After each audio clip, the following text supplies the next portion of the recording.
going on, lads and lassies? It's Ocean from the South Stand, back again with another video. And today we're coming with one that I wasn't really fully ready to make. We thought last week when Habib Diarra was out injured for the game against Aston Villa that it was just going to be some sort of knock. He'd get back to things just like Enzo did a couple of weeks ago when he was out for just 1 week. Unfortunately though, a lot's happened since then, and the club did release a statement saying that the club did release a statement saying that he's actually had to go and get surgery for a groin injury sustained in training. This means he's going to be out until December, so it changes quite a few things for Sunderland in how we've set up so far this season. Lots again to discuss in this video. Let's get right into things.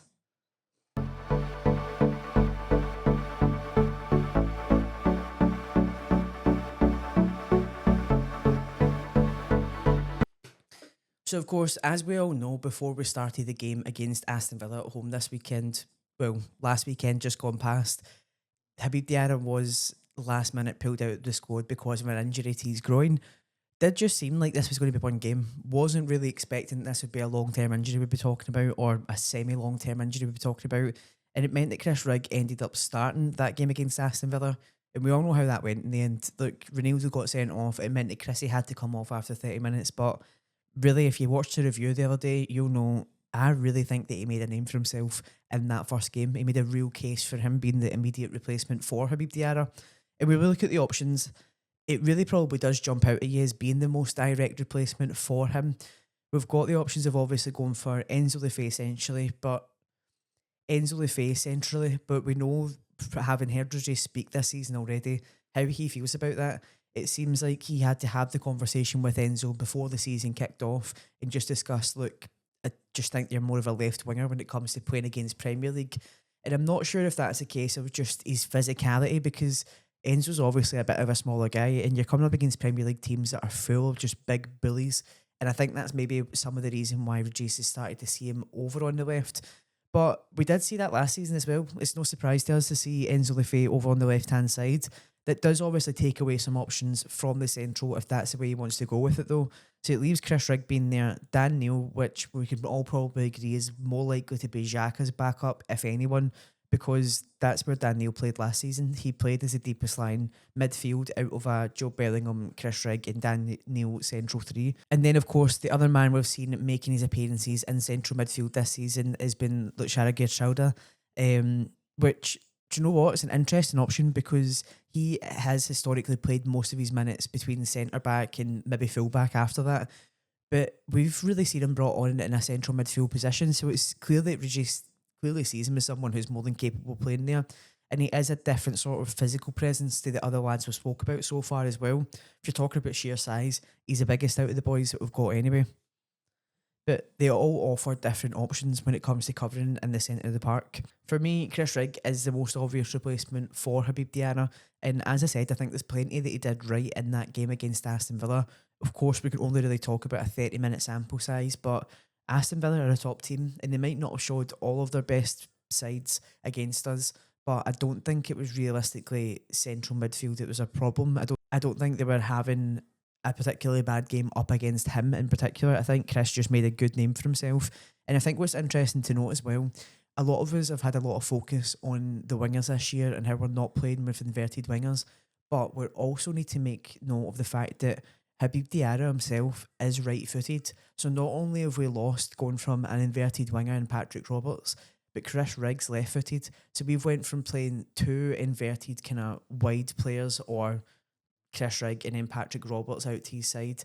We've went from both of those players inverting because they're both left-footed to none of them inverting, and I think it has been quite obvious in the way we've went forward this season. We've not tended to find a lot of luck in those positions. I think having Chris Rigg in there and having a left-footed option on that right-hand side really opens a lot of options for us, for me, especially when you're talking about the fact that, of course, Talby has had a lot of criticism. He made a great effort out at left back last week, but I can't really see him being moved away from the right wing position. That is where he's gained most of his minutes in professional football. It's where he played for Bruges in the Champions League. I can see him continuing to play there.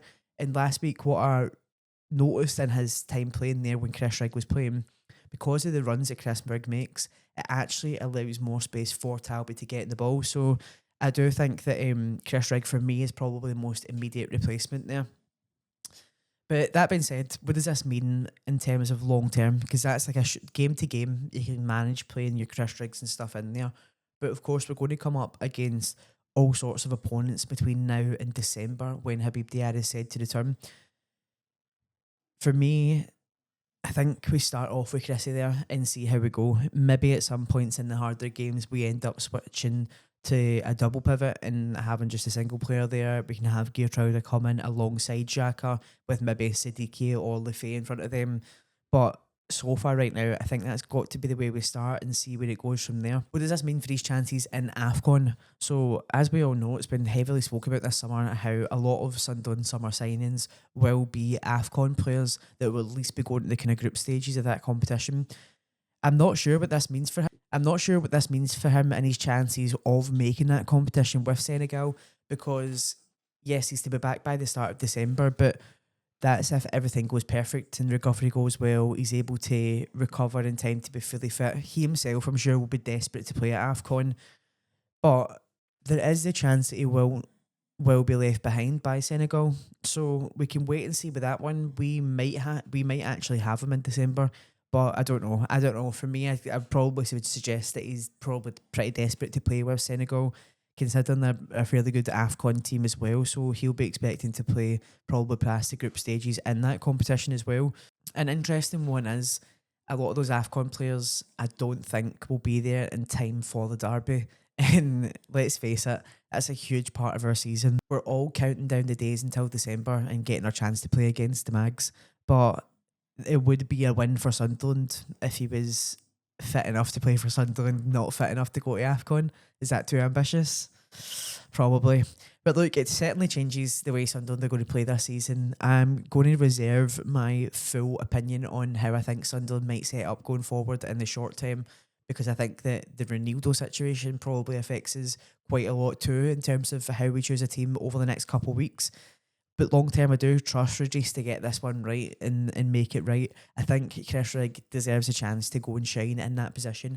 And as I said, him being able to put it on his left foot really does offer Sunderland something different to what we've had so far this season. So that was all. Pretty short video, just checking in, seeing how we all feel, catching up on what our thoughts are about Habib Diarra's injury.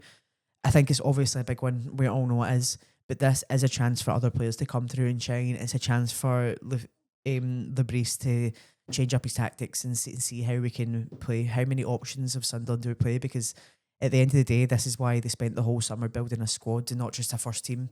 If this had been the only option we had in central midfield, I'm sure we'd all be having a meltdown. I'll put it nicely and say having a meltdown instead of swearing on the channel. But we built a squad, and I trust Regis to make this one right. At the end of the day, we've got players like Granit Xhaka in the middle, and we've seen how far up the field he himself got as well. So plenty of options, I'm sure, for Regis. Plenty of headaches in that instance as well. For me, it's Chris Rigg's time. It's Chris Rigg's time to shine. Chris Rigg, ole, ole, ole, innit? Anyway, guys, that's all from me just now. I will be back. I'm literally just about to film the preview show for Nottingham Forest, so make sure to subscribe, make sure to like this video, turn your notifications on, be ready. The Nottingham Forest preview is just coming right up. And yet again, it's another game for me that I'm going to go in and say Sunderland can maybe get something out of. But look, that's all for today. As always, make sure to check the southstandclothing.com. All your Sunderland fan wear, hats, t-shirts, mugs, the lot. You've heard me say it every single week on the channel, but that's where to get yourself sorted. So the southstandclothing.com. I'll catch you on the next one. Away the lads.